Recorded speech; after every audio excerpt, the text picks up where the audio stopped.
Hello बेटा, कैसे हैं आप सभी। मेरा नाम है मोहित गर्ग और आप देख रहे हैं मेरा YouTube channel Mohit Garg account easy. स्वागत करता हूं आप सभी का। पिछली वीडियो हमने स्टार्ट की थी 11th क्लास के सिलेबस के लिए। 11th क्लास अकाउंटेंसी हम कवर कर रहे हैं और हमने चैप्टर स्टार्ट किया है, chapter number 1, introduction of accounting.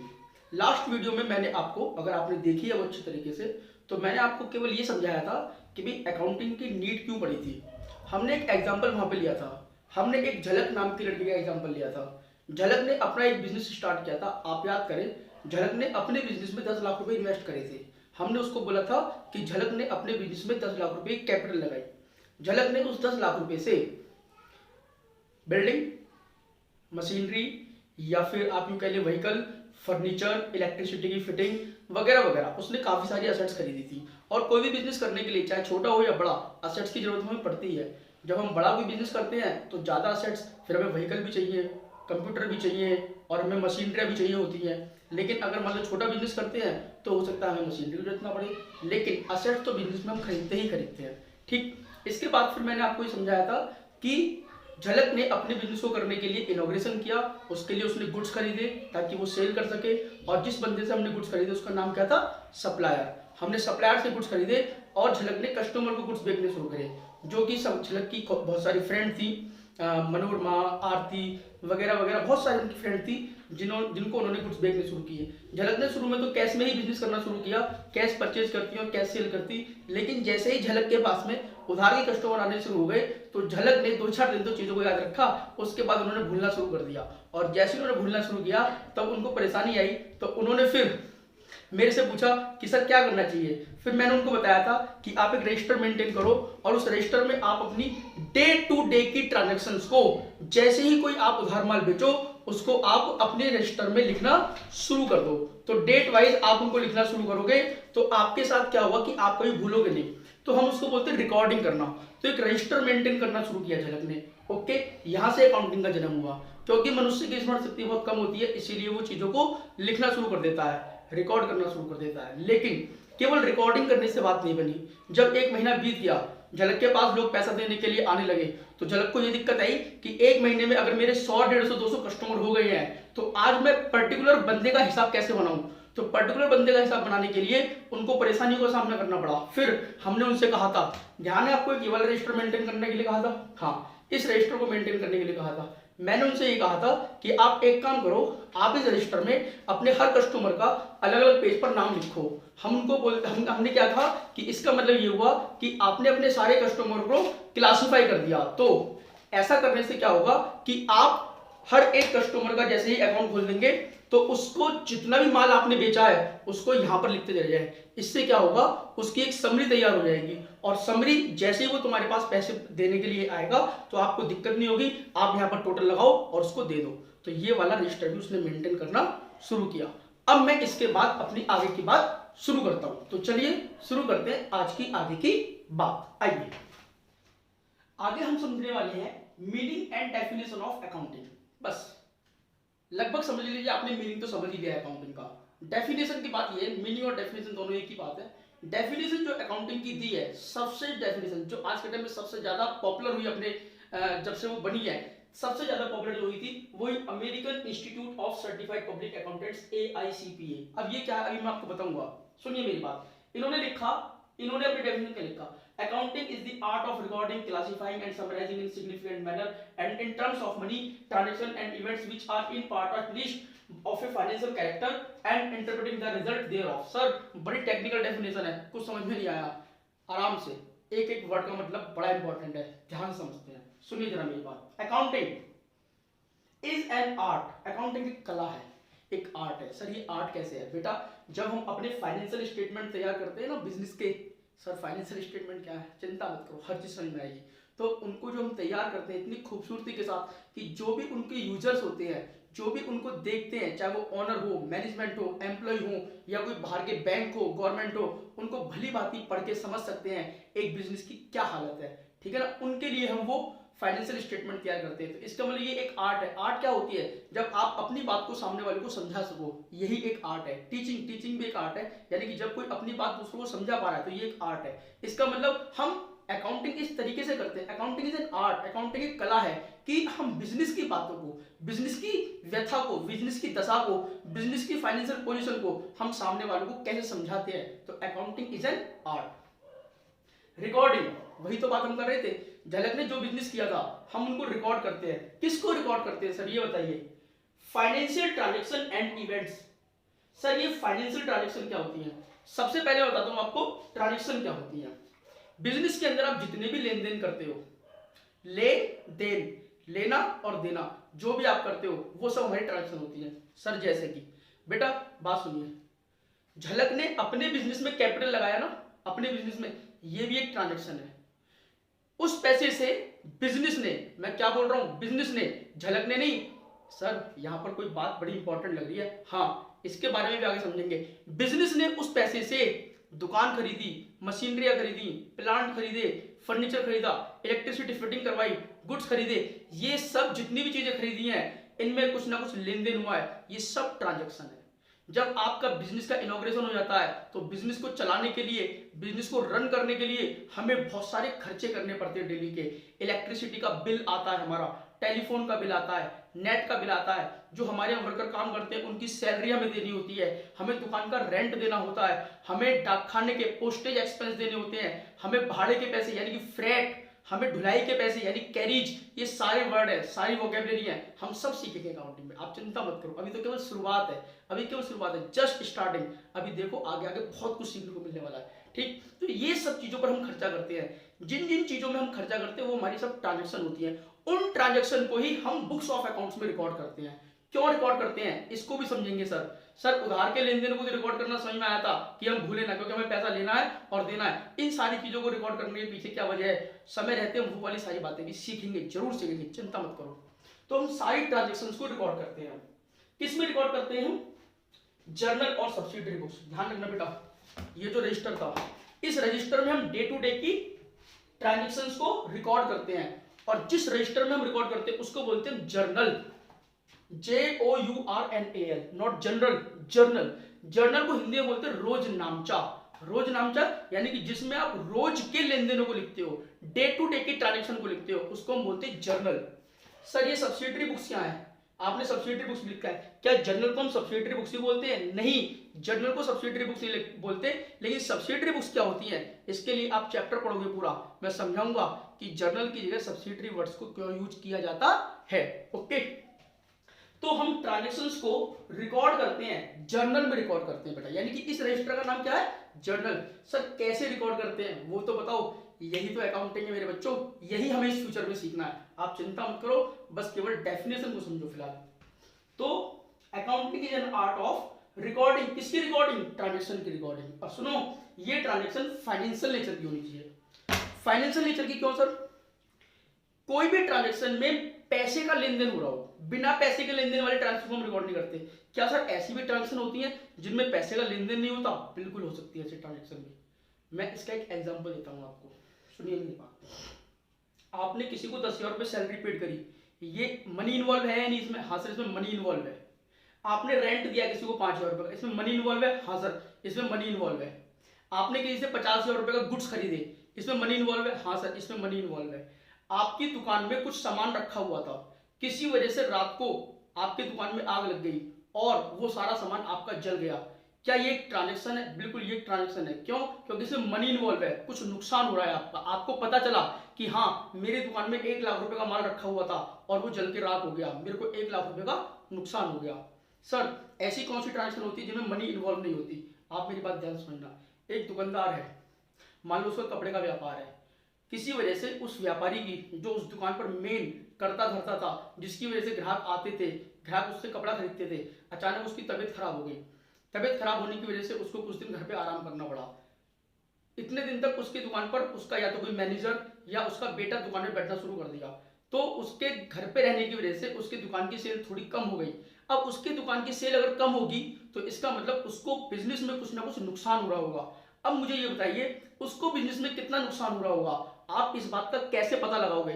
नुकसान तो हुआ है, देखो नुकसान तो दुकान में आग लगने की वजह से भी हुआ था, लेकिन वहां हमें पता था कि कितने रुपए का नुकसान हुआ है।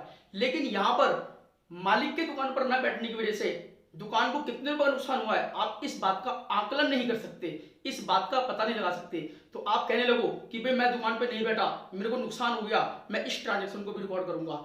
आप कैसे करोगे भी, मनी कहाँ है, कितने का नुकसान हुआ ये तो बताओ, नहीं पता आपको। ऐसी ट्रांजेक्शन को हम बिजनेस में रिकॉर्ड नहीं करते हैं। सीधी सीधी सी भाषा में, अगर किसी ट्रांजेक्शन में मनी का पता नहीं है, मनी इन्वॉल्व नहीं है, फाइनेंस इन्वॉल्व, फाइनेंस मतलब मनी इन्वॉल्व नहीं है, तो आप उसको बुक्स ऑफ अकाउंट में रिकॉर्ड नहीं कर सकते। तो कोई भी ट्रांजेक्शन जो होगी वो फाइनेंशियल नेचर की होगी। सर ये इवेंट्स क्या होते हैं बेटा, अगर मैं अभी आपको इवेंट समझाऊंगा तो शायद आपको ना समझ में आए, लेकिन जैसे ही हम ट्रांजेक्शन पर पहुंच जाएंगे, जैसे ही आपको ट्रांजेक्शन समझ में आ जाएंगी, तो आपको उस वक्त भली बात समझ में आएगा कि इवेंट्स ये होते हैं। फिर भी कुछ बच्चे जो पुराने पढ़े हुए होते हैं, मैं उनको बता दूं कि इवेंट्स जैसे कि आप क्लोजिंग स्टॉक की एंट्री डालते हो तो वो एक इवेंट होता है, इसी तरीके की और भी ट्रांजेक्शन होती है, उसकी चर्चा हम बाद में करेंगे। ठीक, फिलहाल के लिए बच्चे ये समझे केवल कि हम ट्रांजेक्शन को रिकॉर्ड करते हैं, और जिस बुक में हम रिकॉर्ड करते हैं उसका नाम क्या होता है बेटा, जर्नल। उनको हम सब्सिडरी बुक्स में भी रिकॉर्ड करते हैं, लेकिन वो हम बाद में समझेंगे।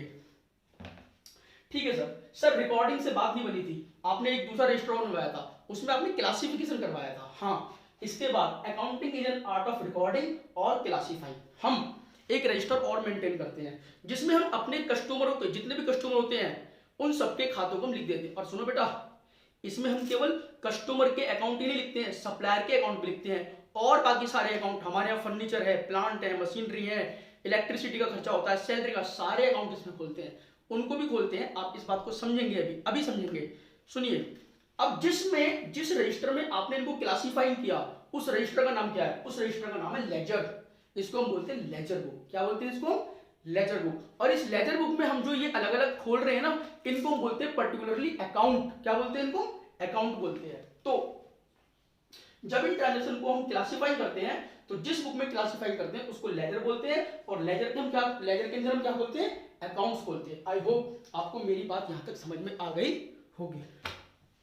पता है बेटा आपको, रिकॉर्डिंग और क्लासिफाइंग करने का काम ये जितने भी रिटेलर होते हैं, जितने भी दुकानदार होते हैं, सब करते हैं। ये सब करते हैं। सब किससे माल खरीदा, कितने का खरीदा, किसको कितने रुपए का माल बेचा, ये सब लिखते हैं। एक तो इनके पास डेली वाली कॉपी होती है, जिनके घर में व्यापार होता है वो पूछ सकते हैं अपने पापा से कि हाँ पापा क्या आप ऐसा ही करते हो, ये सर समझा रहे हैं, क्या आप डेली की जो भी उधार होते हैं उनको एक कॉपी में लिखते हो और फिर उनके खाते अलग बनाते हो, फिर उसमें आप उनकी समरी तैयार करते हो? तो वो कहेंगे हाँ बेटा हम बिल्कुल ऐसे ही करते हैं। जितने भी दुकानदार सब ऐसे ही करते हैं। और पता है आपको, जब हम इन दो कामों को करते हैं, तो इसको हम बोलते हैं बेटा बुक कीपिंग।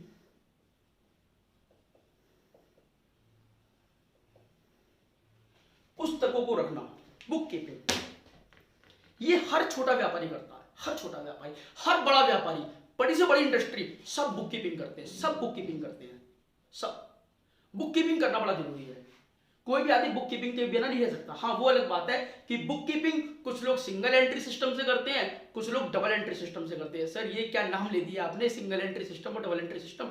आपके घरों में जो आपके पिताजी दुकानों में जो बुक कीपिंग करते हैं वो सिंगल एंट्री सिस्टम को फॉलो करते हैं, लेकिन हम जो यहाँ सीखने के लिए बैठे हुए हैं वो डबल एंट्री सिस्टम को सीखने के लिए बैठे हुए हैं, क्योंकि सारे वर्ल्ड में, सारे संसार में डबल एंट्री सिस्टम को फॉलो किया जाता है। जो बड़ी फर्में होती हैं, बड़ी कंपनियां होती हैं, बड़े व्यापारी होते हैं, वो लोग डबल एंट्री सिस्टम को फॉलो करते हैं, वो लोग सिंगल एंट्री सिस्टम को फॉलो नहीं करते। ओके सर, आगे चलिए। ठीक sir, accounting is an art of recording, समझ में आ गया सर? डे टू डे की ट्रांजेक्शन को रिकॉर्ड करते हैं, जर्नल बुक में रिकॉर्ड करते हैं, क्लासिफाई करते हैं, फिर हम उसको लेजर में अलग अलग अकाउंट खोलते हैं ताकि आसानी हो जाए हमें। उसके बाद सर क्या है, समराइजिंग। समराइजिंग, हाँ, पूरे साल में आपने जितनी भी ट्रांजेक्शन करी है उनकी समरी। सर ये समराइजिंग का क्या चक्कर है, अब समझाऊंगा। यहाँ ये है असली चीज समझने वाली। फाइनेंशियल स्टेटमेंट तैयार करना, फाइनेंशियल स्टेटमेंट, इनको बोलते हैं फाइनल अकाउंट। क्या बोलते हैं इनको, फाइनल अकाउंट। सर ये क्या है बेटा, आपके घरों में जो दुकानें होती हैं ना, जो आपके पापा दुकान करते हैं, छोटी सी दुकानें होती है, छोटे रिटेलर, ये फाइनेंशियल स्टेटमेंट तैयार नहीं करते, ये फाइनल अकाउंट तैयार नहीं करते। इनका काम क्या है, सामान खरीदना और बेचना, उधार किससे लिया, उधार किसको दिया, केवल इतना लिखना, बात खत्म। पूरी साल में क्या कमाया हमने, कोई अपने इस बात का पता नहीं लगाता है कि हमने पूरी साल क्या कमाया, कितना हमें प्रॉफिट हुआ पूरी साल, हमारी फाइनेंशियल पोजीशन क्या बिजनेस की, छोटे व्यापारी कभी इस काम को नहीं करते। क्यों नहीं करते? क्योंकि इस काम को करने के लिए टेक्निकल नॉलेज की जरूरत पड़ती है, अकाउंटिंग की नॉलेज की जरूरत पड़ती है, अकाउंटेंसी हमको सीखनी पड़ती है इस काम के लिए। और अकाउंटेंसी जो बंदा सीखता है ना, वो पैसे लेता है उसके खाते बनाने के लिए, उसके अकाउंट्स मेंटेन करने के लिए। इसीलिए छोटे दुकानदार उनको अफोर्ड नहीं कर पाते और वो अपनी बुक्स ऑफ अकाउंट तैयार नहीं कर पाते, इसीलिए वो कभी भी अपना प्रॉफिट और लॉस जान नहीं पाते। अगर आपको अपना प्रॉफिट और लॉस जानना है तो फिर आपको समरी तैयार करनी पड़ेगी, लास्ट में फाइनेंशियल स्टेटमेंट तैयार करने पड़ेंगे। फाइनेंशियल स्टेटमेंट में क्या क्या बनता है? Trading account, profit and loss account और बैलेंस शीट। सर ये कैसे तैयार होते हैं? छोटे दुकानदारों क्या तैयार हो सकते हैं? नहीं बेटा, क्योंकि वो सारी रिकॉर्डिंग करते ही नहीं है, वो केवल उधार के लेन देन लिखते हैं बस, कितना खरीदा और कितना बेचा। अगर आपको अपने फाइनेंशियल स्टेटमेंट भी तैयार करने हैं तो आपको डबल एंट्री सिस्टम को फॉलो करना पड़ेगा। फिर आपको सारी ट्रांजैक्शन रिकॉर्ड करनी पड़ेंगी, कैश सेल की भी और क्रेडिट सेल की भी। सर ये क्या बोल दिया? जो नगद में बेच रहे हो उसकी भी और जो उधार में बेच रहे हो उसकी भी। लेकिन आपके घरों में जो दुकानें हैं वो कभी भी नगद लेन देन को रिकॉर्ड नहीं करते हैं, वो केवल उधार लेन देन को ही रिकॉर्ड करते हैं। वो कभी ऐसे खर्चों को रिकॉर्ड नहीं करते कि 20 रुपए रिक्शे वालों को दिए, वो सामान लेकर आया मंडी से उठा करके, चीनी की बोरी उसको 20 रुपए दी, वो कभी रिकॉर्ड नहीं करते। वो छोटी मोटी ट्रांजेक्शन को जो नगद में लेन देन होते हैं उनको रिकॉर्ड ही नहीं करते। अगर आपको अपने बिजनेस की प्रॉपर अकाउंटिंग करनी है, आपको पूरी साल के फाइनेंशियल स्टेटमेंट तैयार करने हैं, तब आपको प्रॉपर रिकॉर्डिंग करनी होगी, डबल एंट्री सिस्टम को फॉलो करना होगा। और अगर आप डबल एंट्री सिस्टम को फॉलो करते हो, पूरी साल प्रॉपर अकाउंटिंग करते हो, तो आप एक साल के अंत में 12 महीने बाद आप ये भी पता लगा पाओगे कि हमारे बिजनेस ने कितने प्रॉफिट कमाए या कितने लॉस कमाए, या हमारे बिजनेस की क्या फाइनेंशियल पोजीशन है। फाइनेंशियल पोजीशन, हमें किसको कितना देना है, हमें किससे कितना लेना है, हमारी असेट्स कितनी है, हमारी लायबिलिटी कितनी है। सर बहुत बड़े बड़े वर्ड बोल रहे हो, सब सीखेंगे। क्या असेट्स होती हैं, क्या लायबिलिटी होती हैं, क्या हमारे प्रॉफिट होते हैं, सब समझेंगे, चिंता मत करो आप बिल्कुल भी, ठीक। तो अकाउंटिंग क्या है? अकाउंटिंग रिकॉर्डिंग, क्लासिफाइंग और समराइजिंग, पूरी साल की एक समरी तैयार करना। मतलब पूरी साल में कितनी परचेज है, पूरी साल में कितनी सेल है, पूरी साल हमने कितने खर्चे करे, पूरी साल कितनी इनकम हुई, इन सब की एक समरी तैयार करना और उस समरी से फाइनेंशियल स्टेटमेंट बनाना, ताकि हम अपने trading, profit and loss account और बैलेंस शीट बना सके। धीरे धीरे सर सब समझेंगे बेटा हम, यही हमारी अकाउंटिंग है। सर ये दो बातें और लिखी हुई है, एनालिसिस एंड इंटरप्रिटेशन। देखो बेटा, जब किसी बिजनेस के फाइनेंशियल स्टेटमेंट तैयार हो जाते हैं, यहां पर हमारी फाइनेंशियल अकाउंटिंग खत्म हो जाती है। कौन सी अकाउंटिंग? Financial accounting. सर ये क्या है? हम जो भी अकाउंटिंग सीखते हैं ना बेटा, आपका जो जन्म हो रहा है अकाउंटिंग में, वो फाइनेंशियल अकाउंटिंग सीखने के लिए आपका जन्म हो रहा है। आप जो सीखोगे आगे तक वो फाइनेंशियल अकाउंटिंग सीखोगे। हम जिस अकाउंटिंग को सीखते हैं उसका नाम है फाइनेंशियल अकाउंटिंग। फाइनेंशियल अकाउंटिंग यहां पर आगे खत्म हो जाती है फाइनेंशियल स्टेटमेंट तक। इसके आगे जब वो फाइनेंशियल अकाउंटिंग होती है तो फिर हम उसको एनालिसिस करते हैं। जो बड़े बिजनेस होते हैं वो अपने फाइनेंशियल स्टेटमेंट तैयार ही इसलिए करते हैं ताकि उनका एनालिसिस किया जा सके, हमें ये पता लगाया जा सके कि हमारे बिजनेस की क्या हालत है, हमारे बिजनेस में सेल कम हो रही है तो क्यों हो रही है, इसको कैसे बढ़ाया जाए, हमारी जो कॉस्ट आ रही है गुड्स को बनाने की, जो हम बेच रहे हैं उसकी कॉस्ट को कैसे कम किया जाए। ऐसे ही करके हम ना बिजनेस का एनालिसिस करते हैं और बिजनेस के एनालिसिस करने के बाद में हम उस एनालिसिस की रिपोर्ट तैयार करके लोगों को एक्सप्लेन करते हैं, लोगों को इंटरप्रिटेट करते हैं कि हमारे बिजनेस की ये पोजीशन है। उसको करने के लिए बहुत क्या नाम है, मार्केट के अंदर लोग बैठे हुए होते हैं कि जो आपके फाइनेंशियल स्टेटमेंट्स के एनालिसिस कर करके उनकी रिपोर्ट तैयार करते हैं, उनका इंटरप्रिटेशन करते हैं, उनको एनालिसिस करते हैं। ये एनालिसिस एंड इंटरप्रिटेशन, ये टोटल अकाउंटिंग है। आप एक बात समझें कि हम 11th क्लास में केवल इतना सीखने के लिए हैं कि हम रिकॉर्डिंग कैसे करते हैं, हम क्लासिफाइंग कैसे करते हैं ट्रांजेक्शन को, और हम समराइजिंग उनकी फाइनेंशियल स्टेटमेंट। ये आपके 11th का सिलेबस है। सर ये हम कहाँ सीखेंगे? ये बेटा हम 12th क्लास में सीखेंगे, 12th क्लास में सीखेंगे। ये हमारी प्रॉपर अकाउंटिंग की एक बहुत बड़ी डेफिनेशन है। इसमें सब कुछ कवर कर लिया AICPA ने, AICPA American institute of certified public accountant, सब कुछ उन्होंने कवर कर दिया। हमारा 11th का सिलेबस केवल यहां तक है। तो बेटा ये है हमारी प्रॉपर अकाउंटिंग। अच्छा सर ये पूरी अकाउंटिंग है और ये केवल बुक कीपिंग है? यस, अकाउंटिंग एक ब्रॉडर वर्ड है, बुक कीपिंग नैरो है, यानी कि अकाउंटिंग में बुक कीपिंग भी शामिल है। अगर कोई आदमी अपनी अकाउंटिंग कर रहा है, मतलब बुक कीपिंग तो करता ही करता है, बिना बुक कीपिंग के तो कुछ हो ही नहीं सकता। पुस्तकों को रखना, इसको हिंदी में बोलते हैं पुस्तक पालन, पुस्तकों को रखना वो हर आदमी रखता है। सर ये कौन सी अकाउंटिंग है बेटा? ये है फाइनेंशियल अकाउंटिंग। इसके बाद जो बेसिकली शुरू होती है वो होती है मैनेजमेंट अकाउंटिंग। यहां के अलावा ये जो है ये हमारा 12th क्लास का सिलेबस है। मैनेजमेंट अकाउंटिंग शुरू होती है यहां से हमारी।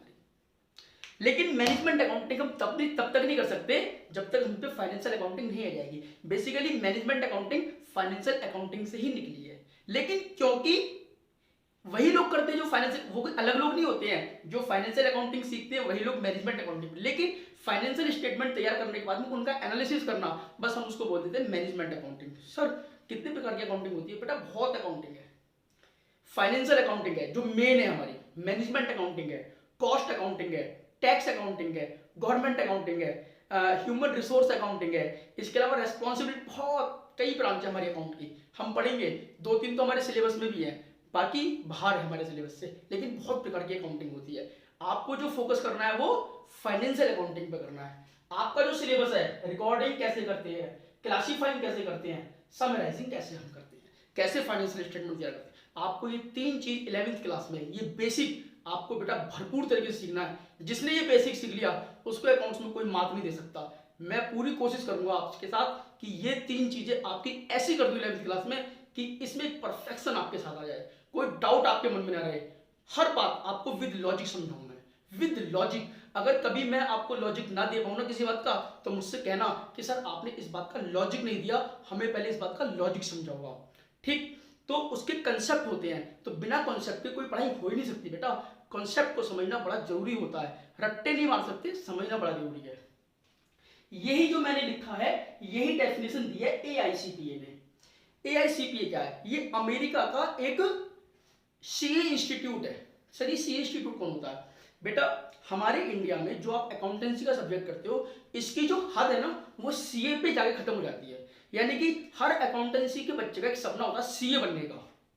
वो चार्टर्ड अकाउंटेंट बनना चाहता है, वो अकाउंटेंसी का प्रकांड पंडित बनना चाहता है। सीए बोलते हैं प्रकांड पंडित, जो बहुत कुछ सीखते हैं अकाउंटेंसी में। हमारे यहाँ जो सीए का कोर्स कराता है उस इंस्टीट्यूट का नाम है ICAI, the institute of chartered accountant of India. मैं लिख देता हूं ऊपर।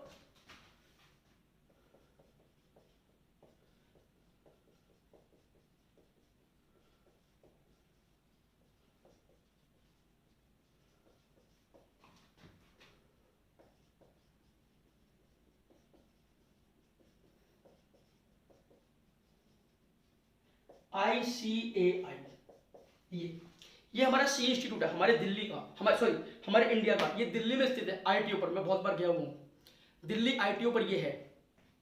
ऐसे ही अमेरिका का इंस्टीट्यूट है AICPA, अमेरिकन इंस्टीट्यूट। उन्होंने ये डेफिनेशन दी है अकाउंटिंग की, और जो बहुत पॉपुलर हुई, जिसको पूरे लोग फॉलो करते हैं। इसके अलावा और भी बहुत सारी डेफिनेशन है, लेकिन ये एक बेस्ट डेफिनेशन है। इन्होंने क्या लिखा?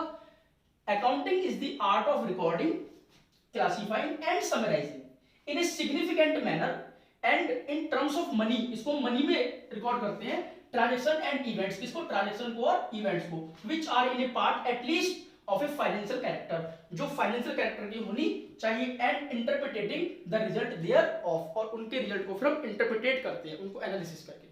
तो ये हमारी एक इंस्टीट्यूट की दी हुई डेफिनेशन है जो मैंने आपको समझाई बेटा। फिर भी अगर कोई कमी रह गई हो मेरे समझाने में, आप मुझे कमेंट बॉक्स में जरूर लिखें। अगर आपको समझ में आ गया है तो अप्रिशिएट करें, और अगर आपको समझ में नहीं आया, कुछ कमी रह गई है, तो हमें बताएं कि सर आप थोड़ा तेज समझा देते हो या धीरे समझाते हो, या किसी बात को रिपीट नहीं। कोई भी अगर आपके सुझाव है तो मैं उनका स्वागत करूंगा। आप जरूर मुझे कमेंट बॉक्स में लिखें। आज के लिए मैं इस वीडियो को यहीं खत्म करता हूं। हमने आज एक मीनिंग समझा अकाउंटिंग का, उसकी डेफिनेशन समझी, ये हमारा सिलेबस है। हम कैसे रिकॉर्डिंग करते हैं, कैसे क्लासिफाइंग करते हैं, कैसे फाइनेंशियल स्टेटमेंट तैयार करते हैं, ये बड़े डिटेल में हमको समझना है। जर्नल क्या होते हैं, लेजर क्या होते हैं, तो बिल्कुल डोंट वरी, आप बिल्कुल चिंता ना करें। Okay, stay home, stay safe, stay tune and keep learning. Okay, tata, bye.